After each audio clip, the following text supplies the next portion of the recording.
Assalamualaikum warahmatullahi wabarakatuh.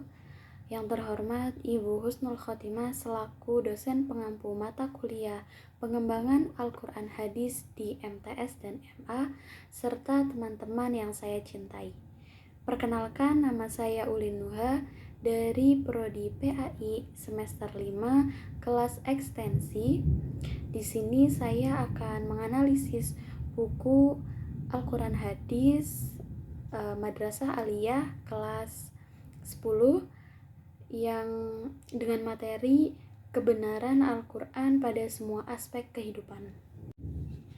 Baik, langsung saja pada poin pertama, yaitu mari renungkan. Al-Quran terdiri dari 30 juz, 114 surat, dan 6.325 ayat. Beberapa ulama juga menyebutkan 6.666 ayat.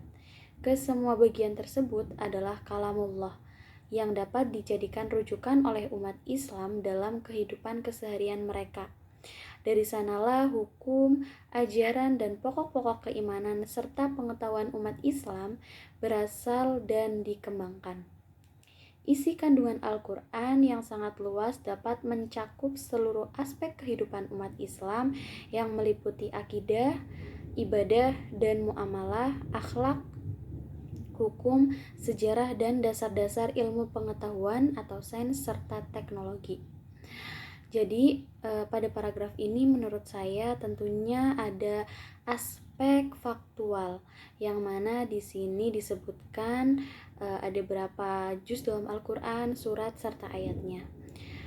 Kemudian di sini juga ada aspek pengetahuan metakognitif karena di sini juga disebutkan Al-Quran itu sebagai rujukan untuk kehidupan sehari-hari umat. Kemudian di poin selanjutnya yaitu memahami kebenaran ajaran Al-Quran memuat semua aspek kehidupan. Isi kandungan Al-Quran digali dan dikembangkan ke dalam berbagai bidang disiplin keilmuan. Isi kandungan Al-Quran secara garis besar yaitu meliputi 1. Akidah. Secara etimologi, akidah artinya kepercayaan atau keyakinan. Bentuk jamak dari akidah adalah aqaid. Akidah juga disebut dengan istilah keimanan. Orang yang berakidah berarti orang yang beriman atau orang mukmin. Sedangkan secara terminologi, akidah diartikan sebagai suatu kepercayaan yang harus diyakini dengan sepenuh hati, dinyatakan dengan lisan, dan dimanifestasikan dalam bentuk perbuatan. Akidah Islam adalah keyakinan berdasarkan ajaran Islam yang bersumber dari Al-Quran dan Hadis. Seseorang yang menyatakan diri berakidah Islam tidak cukup hanya mempercayai dan meyakini keyakinan dalam hatinya, tetapi harus menyatakannya dengan lisan dan harus mewujudkannya dalam bentuk amal atau perbuatan dalam kehidupannya sehari-hari. Di dalam paragraf ini tentunya terdapat pengetahuan faktual karena di mana di sini dijelaskan apa itu pengertian akidah. Kemudian yang kedua ada ibadah dan muamalah. Secara bahasa, ibadah berasal dari kata abada ya'budu abada atau ibadatan. Artinya mengabdi atau menyembah. Sedangkan secara terminologi, ibadah berarti menyembah atau mengabdi sepenuhnya kepada Allah Subhanahu wa taala dengan tunduk, taat, dan patuh kepadanya. Ibadah merupakan bentuk kepatuhan dan ketundukan karena keyakinan terhadap keesaan dan keagungan Allah Subhanahu wa taala sebagai satu-satunya Tuhan yang berhak disembah.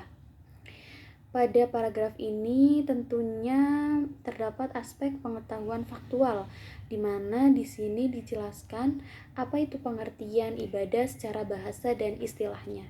Kemudian paragraf selanjutnya, Al-Quran menegaskan bahwa tujuan penciptaan jin dan manusia hanyalah untuk beribadah kepada Allah Subhanahu wa taala sebagaimana tersurat dalam firman Allah Quran surat Az-Zariyat ayat 56. yang berbunyi wa ma khalaqtul jinna wal insa illa liya'budun, yang artinya aku tidak menciptakan jin dan manusia melainkan agar mereka beribadah kepadaku. Tentunya di sini terdapat aspek pengetahuan konseptual karena di sini disebutkan dalil yang berkaitan dengan ibadah. Ibadah dapat dibedakan menjadi dua macam, yaitu ibadah mahdah, yaitu ibadah yang tata cara dan tekniknya telah ditentukan secara jelas dalam syariat seperti sholat, puasa, zakat, dan haji. Kemudian yang kedua, ibadah ghairu mahdah, artinya ibadah yang bersifat umum, tata caranya tidak ditentukan secara khusus. Ibadah ghairu mahdah ada yang memang bentuknya adalah ibadah seperti membaca Al-Quran atau bersedekah. Selain itu, ibadah ghairu mahdah juga bisa berupa kegiatan umum, tetapi menjadi bernilai ibadah karena diniatkan untuk mencari ridho Allah Subhanahu wa taala, seperti bekerja, mencari rezeki nafkah yang halal diniatkan sebagai ibadah. Menurut saya, pada paragraf ini terdapat aspek pengetahuan faktual yang mana di sini dijelaskan pengertian ibadah mahdah dan ibadah ghairu mahdah. Kemudian di sini juga ada aspek pengetahuan metakognitif karena di sini ada yang berkaitan dengan kehidupan sehari-hari kita. Kemudian selanjutnya akhlak. Secara etimologi, akhlak berarti perangai, tingkah laku, tabiat atau budi pekerti. Kata akhlak adalah bentuk jamak dari kata khuluq. Secara terminologi, akhlak adalah sifat yang tertanam dalam jiwa manusia yang muncul spontan dalam tingkah laku hidup sehari-hari. Dalam konsep bahasa Indonesia, akhlak bisa diartikan sebagai etika atau moral. Akhlak merupakan satu fundamen penting dalam ajaran Islam.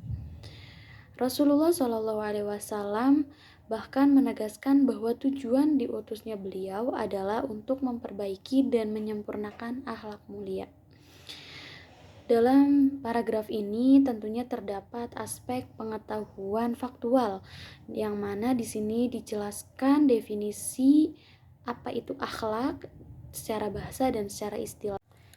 Ketentuan-ketentuan hukum lain yang dijelaskan dalam ayat-ayat Al-Quran antara lain adalah hukum perkawinan.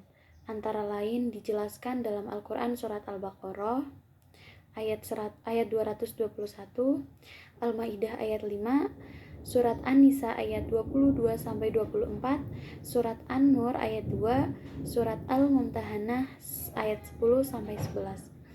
Kemudian yang kedua ada hukum waris yang mana dijelaskan dalam Al-Quran surat An-Nisa ayat 7-12 dan 176, kemudian Quran surat Al-Baqarah ayat 180, kemudian surat Al-Maidah ayat 106. Yang selanjutnya ada hukum perjanjian yang dijelaskan dalam Al-Quran surat Al-Baqarah ayat 279, 280 dan 282, Quran surat Al-Anfal ayat 56 dan Quran surat At-Taubah ayat 4. Kemudian ada hukum pidana yang mana dijelaskan dalam Al-Quran surat Al-Baqarah ayat 178, surat An-Nisa 92 dan 93, surat Al-Maidah ayat 36, surat Yunus ayat 27, surat Al-Isra ayat 33, surat Asy-Syu'ara ayat 40. Kemudian selanjutnya hukum perang. Antara lain dijelaskan dalam Quran surat Al-Baqarah 190-193, surat Al-Anfal ayat 39 dan 41, surat At-Taubah ayat 5 ayat 29 dan 123, surat Al-Hajj ayat 93 dan 40. Kemudian hukum antar bangsa antara lain dijelaskan dalam Quran surat Al-Husyurat ayat 13 dan lain. Menurut saya pada paragraf ini terdapat aspek pengetahuan faktual karena di sini dijelaskan hukum-hukum serta surat apa saja yang menjelaskan tentang hukum-hukum tersebut.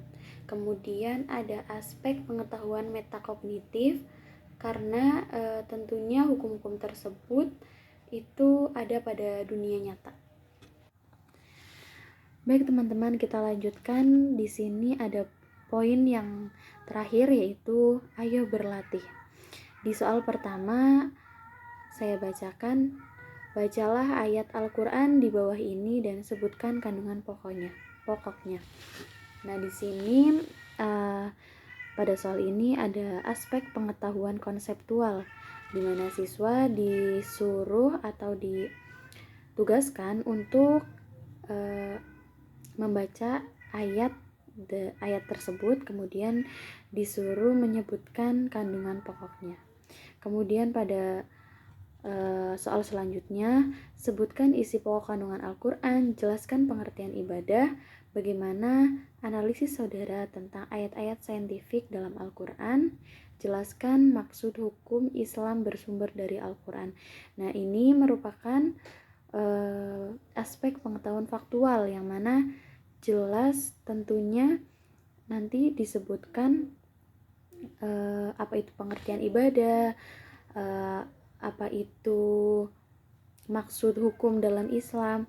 Nah, ini tentunya terdapat aspek faktual pada penugasan ini.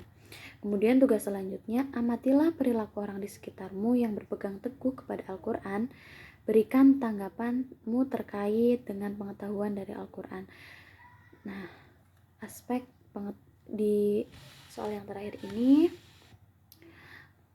tentunya terdapat aspek pengetahuan faktual karena di sini siswa disuruh mengamati perilaku seseorang. Mungkin itu saja dari saya, kurang lebihnya mohon maaf. Wabillahi taufik wal hidayah. Wassalamualaikum warahmatullahi wabarakatuh.